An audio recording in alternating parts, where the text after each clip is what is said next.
आज सुबह से ही हेमलता को कुछ ठीक नहीं लग रहा था। एसिडिटी भी हो रही थी। लगता है फिर से प्रेगनेंसी के बारे में सोचकर ही उसका दिल घबराने लगा। धड़कनें तेज हो गईं। वो माँ बनना चाहती थी कि 4 साल से सूनी पड़ी उसकी गोद एक बार फिर हरी हो जाए। मगर पिछले 2 बार से उसे जिस पीड़ा और क्षोभ भरे अनुभवों से गुजरना पड़ा था, उसकी याद आते ही उसका मन खिन्न हो गया। कहीं इस बार भी वही सब दोहराया गया तो? हे ईश्वर, रक्षा करना। वो गहरी सांस भरकर बिस्तर पर बैठ गई। पिंकी और राहुल अभी सोए हुए थे। आज रविवार था, दोनों के लिए देर तक सोने का दिन। माँ जी बड़े ताऊ जी के घर गई हुई थी। नवरात्रि चल रही थी। पोते के जन्म की मन्नत पूरी करने के लिए उनके यहाँ देवी का जागरण था। जाते हुए माँ जी प्रसन्न नहीं थी। पता नहीं देवी की हम पर कृपा कब होगी। मुझे पोते का मुंह दिखा दे तो मैं भी जागरण कराऊं। देवी माँ की परम भक्त माँ जी ने कोई मंदिर, कोई उपवास नहीं छोड़ा था। हालांकि घर हर तरह से संपन्न था, किसी चीज़ की कोई कमी नहीं थी। फिर भी माँ जी को लगता था कि देवी की उन पर कृपा नहीं है। तभी तो घर में उनके पोते की जगह 4 साल की पोती पिंकी लिए बैठी थी। हेमलता की भरी पूरी ससुराल थी। 4 बहुओं में तीसरी थी माँ जी। सबके घर आसपास थे। साझा व्यापार था और रोज का साथ उठना बैठना था। हर घर की रत्ती रत्ती खबर दूसरे के घर को रहती। माँ जी के अनुसार बाकी सब पर देवी माँ की असीम कृपा थी, क्योंकि खानदान की सभी बहुएं बेटे जन रही थीं, सिवाय हेमलता के। 4 साल पहले पिंकी को जना था। उसके बाद 2 प्रयासों में लड़के को गर्भ में धारण करने में असफल रही थी।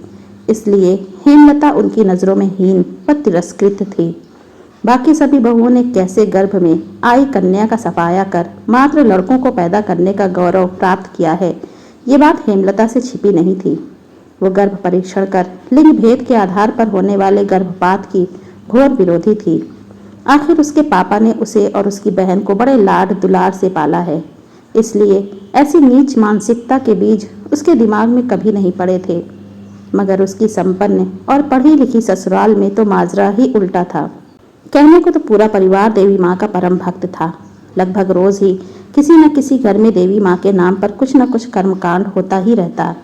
मगर जब बात देवी के वास्तविक रूप कन्या के जन्म की होती तो घर के बड़े बूढ़ों के मुंह ऐसे उतर जाते जैसे किसी ने उनकी समस्त संपत्ति छीन ली हो। हेमलता को जब भी किसी भाभी के गर्भपात की खबर मिलती तो उसका मन घृणा और क्रोध से भर जाता। ऐसा कोई कैसे कर सकता है अपने ही बच्चे के साथ। मगर जब उसने पहली बार गर्भ धारण किया तो समझ में आया कि बेचारी भाभियों का कोई कसूर नहीं था। संयुक्त परिवार में घर के बड़ों के भीषण दबाव को झेलना कोई बच्चों का खेल नहीं। अच्छे अच्छे चित हो जाते हैं। फिर घर में एक लाचार पशु सी बंधी बहू की हैसियत ही क्या है, जो अपना विरोध जताकर मुसीबतों को आमंत्रित करे। फिर भी हेमलता ने हिम्मत नहीं हारी। राहुल, प्लीज़, ये हमारा पहला बच्चा है, मैं इसे अवश्य जन्म दूंगी। मैं तुम्हारी मनोस्थिति समझता हूँ हेमलता, ये तुम्हारा ही नहीं मेरा भी बच्चा है। माँ को तो मैं मना लूँगा, मगर ये जो रिश्तेदारों की फौज आसपास जमा है, जो आग में घी डालती है, उससे कैसे निपटूँ। राहुल भी परेशान था। चाहे जो भी हो, मैं सोनोग्राफी नहीं कराऊंगी।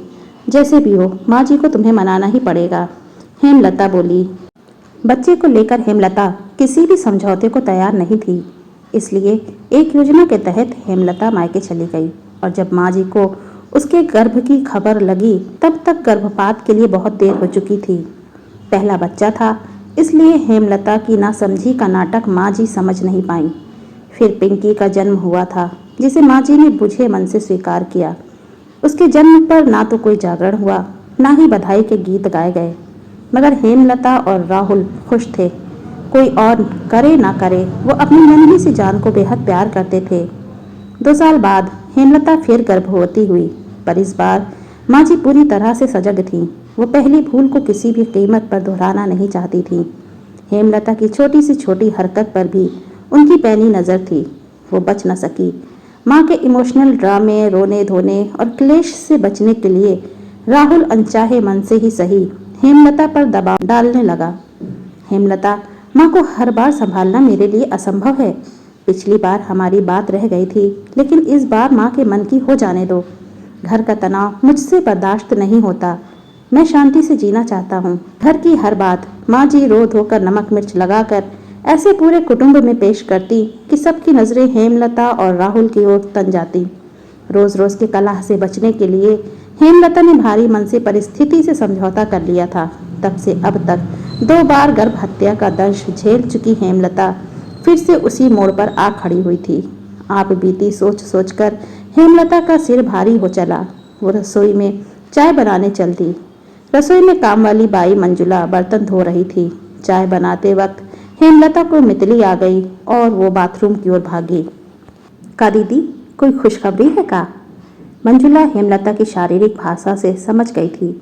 हेमलता ने उसे एक नज़र देखा पर कुछ कहा ना।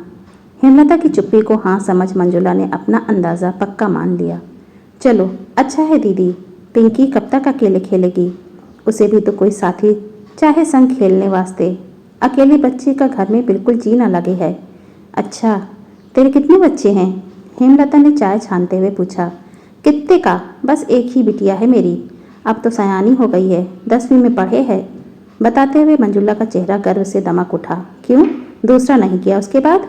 का बताऊं दीदी, इसके जन्म पर ही इतनी कलेश पड़ गई थी घर में। इसके बखत धोखे से डॉक्टरी जांच करा दी मेरी। मैं ठहरी अनपढ़ गंवार, मुझे तो कुछ पता ना था। छोरी जान पेट गिराने को पीछे पड़ गए कमीने, मगर मैं तैयार न हुई। भला बताओ तो दीदी, अगर मेरे माँ बाप मेरे साथ ऐसा करते तो मैं कैसे आती इस दुनिया में? फिर क्या हुआ? हेमलता उत्सुक थी। होना का था दीदी, मैंने अपनी सास और मर्द को जो खरी खोटी सुनाई कि पूछो मत। मैंने साफ कह दिया कि माना मैं अनपढ़ गवार हूँ मगर हाथ पैर से सलामत हूँ। कैसे भी करके अपना और छोरी का पेट पाल लूँगी। तेरे दरवाजे पर ना आऊँगी रोटी मांगने। मेरी कोख की तरफ आंख उठा के भी देखा तो अच्छा ना होगा। बस मेरी सास ने मुझे घर से निकलवा दिया। और तेरे आदमी ने नहीं रोका तुझे? हेमलता ने पूछा। वो क्या रोकता, वो तो अपनी माँ का पिछलग्गू था। मैंने भी सोचा, परे हटाओ ऐसे मर्द को जो दुख दर्द में अपनी जोरू का साथ न देकर माँ के पीछे जा छुपे। जो अब काम न आया कुछ बुरी पड़े पे का काम आएगा। बस दीदी, अब तो खुद कमा खा रही हूँ और बिटिया को पढ़ा लिखा रही हूँ। एक ही बात कहती हूँ उसे, दुनिया से कुछ उम्मीद मत करियो, खुद मजबूत बन। हेमलता मंजुला की बातें सुन अवाक रह गई। इस बुराई की जड़ें उसके घर तक ही नहीं, दूर बसी गरीबों की बस्ती में भी फैली थी। तुम लोगों में भी होता है ये सब? हेमलता ने हैरानी से पूछा। होता क्यों नहीं दीदी, हम ठहरे गरीब, जिस सौदे में सिर पर खर्च आ पड़े वो किसे भाएगा। खैर जाने दो, हम लोगों में तो ये सब चलता ही रहता है। हम अनपढ़ों में कहाँ इतनी अकल की छोरा छोरी का भेद ना करें। जिस छोरी की किस्मत भली होगी उसे भगवान आप जैसों के घर भेजे हैं। अपनी पिंकी को ही देख लो, रानी बनकर राज करे है घर पर। मंजुला दर्द भरी आवाज में बोली। मंजुला की आखिरी बात हेमलता के दिल को तीर की तरह भेद गई। इसे क्या पता पिंकी के अस्तित्व की रक्षा के लिए कितने प्रयत्न करने पड़े थे उसे। बेटियों को मारने का चलन अनपढ़ों से ज्यादा पढ़े लिखे संपन्न परिवारों में है, जो अपना जीवन भगवान की इच्छा से नहीं बल्कि अपने समीकरणों पर ही जीना चाहते हैं। क्यों हर तरह से संपन्न परिवार भी लड़की के जन्म को भारी मन से लेता है। पता नहीं वो कौन सी मानसिकता है जो उन्हें अपने ही अंश को नष्ट करने के लिए उकसाती है। हेमलता चाय लेकर अपने कमरे में आ गई, मगर अब उसे पीने का मन न हुआ। जो कुछ उसके सामने आने वाला था उसके लिए वो अभी तैयार नहीं थी। मंजुला की बातें उसके कानों में अभी भी गूंज रही थी। दिखने में दुबली पतली छीड़ सी काया वाली मंजुला, मगर भीतर कितनी हिम्मती, कितनी साहसी है। एक अनदेखे अजन्मे बच्चे के लिए एक ही झटके में सब कुछ छोड़ दिया। न समाज की चिंता, न सिर पर छत की फिक्र, न पति का मोह। मुझ में क्यों नहीं है इतनी हिम्मत? मैं तो राहुल के बिना रहने की कल्पना भी नहीं कर सकती। मैं तो पढ़ी लिखी होकर भी मंजुला के आगे कुछ नहीं। क्या हूँ मैं? एक जीती जागती इंसान या एक खिलौना जिसे चलाने वाला रिमोट कंट्रोल दूसरों के हाथ में है? हेमलता स्वयं के विचारों में बुरी तरह से उलझी थी। बाहर निकलने का कोई रास्ता नहीं सूझ रहा था। राहुल उठकर अपने दैनिक कार्यों में व्यस्त हो गया। हेमलता उससे कुछ न कह सकी, पर वो अजीब सी कश्मकश में थी। थोड़ी देर में माजी भी आ गई। हेमलता की खराब तबीयत की वजह समझ आते ही माजी खुशी से फूली नहीं समाई और बोली, मैं जानती थी ऐसा ही होने वाला है। देवी माँ मुझे निराश नहीं करेंगी। उसने तो रात ही को मुझे ध्यान में बता दिया था कि मेरे घर पोता आने वाला है। अपनी तीव्र इच्छाओं की पूर्ति की खबर सपने में या कल्पना में अपने इष्ट देवी देवता से सुनी ईश्वर वाणी नहीं बल्कि अपने मन का ही भुना भ्रमजाल है। ये बात माँ जी नहीं समझती थी। हेमलता की पिछली प्रेगनेंसी में भी देवी ने उन्हें सपने में आकर पोते की खबर दी थी, जो बाद में निर्मूल सिद्ध हुई थी। मैं सपना को फोन कर देती हूँ, वो समय पर जांच कर लेगी। माँ की बात सुन राहुल ने निर्विकार भाव से हेमलता की ओर देखा। हेमलता के मन की पीड़ा उसकी आंखों में साफ झलक रही थी, जिसे समझकर भी वो कुछ न कह सकी। हेमलता को तीसरा महीना चढ़ चला था। माँ जी ने हेमलता की सोनोग्राफी का अपॉइंटमेंट लिया हुआ था और परिणाम अनुकूल न होने पर गिराने का इंतजाम भी पुख्ता था।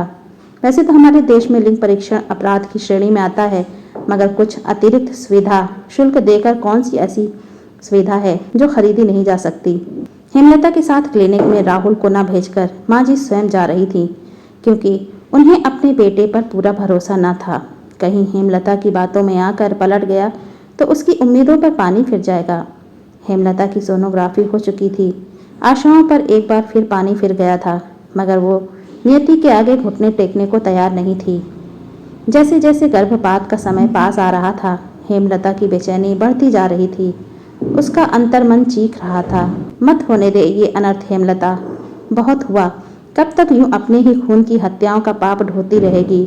क्या तू मंजुला से भी कई गुजरी है? जब वो अपनी कोख की रक्षा के लिए सब कुछ त्याग सकती है तो तू क्यों नहीं? क्या होगा? ज़्यादा से ज़्यादा यही ना कि तुझे घर छोड़ना पड़ेगा, मगर अपनी बच्ची को कम से कम जीवित तो देख पाएगी। वो नन्ही सी जान पूरी तरह से तुझ पर आश्रित है। सोचती होगी कि मैं अपनी माँ की कोख में सुरक्षित हूँ। मेरी माँ है तो कोई मेरा क्या बिगाड़ सकता है? चैन से सोई होगी वो। क्या बीतेगी उस पर जब जानेगी कि अपनी कोख में सहेजने वाली माँ ही आज प्राणघातिनी बनी हुई है। मत कर ऐसा अन्याय उसके साथ। आज राहुल के प्यार की भी परीक्षा होने दे। हर बार गलत फैसलों के लिए मात्र सम्मान के नाम पर माँ के साथ खड़ा होने वाला आदमी क्या एक सही फैसले के लिए तेरे साथ नहीं खड़ा हो सकता? और अगर वो अभी तेरे साथ खड़ा नहीं हो सका तो फिर ऐसे पति से क्या उम्मीद करना? वो तो जीवन के किसी भी मोड़ पर तेरा साथ छोड़ सकता है, तो इतनी असक्षम भी नहीं कि अपनी बच्चियों का भार न उठा सके। बस जरा सी हिम्मत कर हेमलता। हेमलता चलिए। नर्स की आवाज़ सुन हेमलता का शरीर जैसे काठ का हो गया। जैसे तैसे वो खड़ी हुई, मगर पाँव नहीं हिला पा रही थी। ये मुझसे नहीं होगा माँ जी, मैं ये नहीं करूँगी। कंठ में फंसा निर्णय पूरे आवेश के साथ बाहर निकला। राहुल जिस क्लेश के आगे नतमस्तक था, वो आज पूरे उफान पर था। बहुएं घर बसाने के लिए होती हैं, उजाड़ने के लिए नहीं। मेरे वंश का खात्मा करने पर तुली है ये। कह देती हूँ राहुल, या तो इसे समझा ले, वरना इसका हमसे कोई नाता नहीं रहेगा। माँ जी गुस्साई आवाज़ में बोली, ना रहे तो ना सही माँ जी, मैं इसके लिए तैयार हूँ, मगर इस बार अपनी कोख पर आँच न आने दूंगी। मेरा निर्णय नहीं बदलने वाला, आगे जैसी आपकी मर्जी। मैं आज ही यहाँ से अपनी बेटी को लेकर चली जाऊंगी। हेमलता की वाणी और भाव दोनों शांत थे। अनवरत मानसिक द्वंद्वों के तूफान एक निर्णय पर आकर ठहर गए थे। अब वो हर परिस्थिति का सामना करने के लिए तैयार थी। कोई कहीं नहीं जाएगा माँ। हेमलता ने जो किया ठीक किया। मैं खुद भी यही चाहता था, मगर न जाने क्यों चाह कर भी साहस नहीं कर पा रहा था। अपनी 2 बेटियों की हत्या की ग्लानि अभी तक है मुझे, तीसरी की झेलने की शक्ति नहीं है मुझमें। हिम्मत करके राहुल बोला, ये क्या कह रहा है तू? इसके साथ साथ तेरा भी सिर फिर गया क्या? मरने के बाद कोई क्रिया कर्म श्राद्ध करने वाला भी नहीं होगा तेरा। आत्मा को मुक्ति नहीं मिलेगी। माँ की बातें सुन इस बार राहुल की सहन शक्ति जवाब दे गई। आत्मा की मुक्ति अपने अच्छे बुरे कर्मों से होती है, किसी भी कर्मकांड से नहीं। और आज एक बात कान खोल कर सुन लो माँ, अगर तुमने हेमलता की प्रेगनेंसी में किसी भी तरह की कोई भी बाधा खड़ी की या उसे किसी भी तरह का तनाव दिया तो हमारी मुक्ति हो या ना हो, तुम्हारी नहीं होगी, क्योंकि फिर मैं तुम्हारे मरने पर ना तो तुम्हारा क्रियाकर्म करूंगा और ना ही पिंडदान। आज राहुल के दिल में फंसा बरसों का गुबार भी फूटकर बाहर निकल गया। माँ जी उसके जवाब से जड़वत रह गईं। हेमलता, अगर तुम्हारे साथ किसी भी प्रकार का दुर्व्यवहार हुआ तो तुम्हारे साथ मैं भी ये घर छोड़ दूंगा। राहुल की अप्रत्याशित प्रतिक्रिया से हेमलता भाव विहील हो गई और उससे लिपट कर रो पड़ी। आज उसकी सूनी गोद फिर हरी हो गई थी।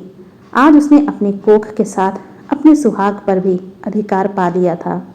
दोस्तों, हेमलता ने जो निर्णय लिया उसके बारे में आपकी क्या राय है? अपनी राय हमें कमेंट बॉक्स में ज़रूर दीजिए। और वीडियो अच्छी लगी हो तो प्लीज़ इसे लाइक कीजिए, शेयर कीजिए, और चैनल को अभी तक सब्सक्राइब नहीं किया है तो प्लीज़ चैनल को सब्सक्राइब कीजिए।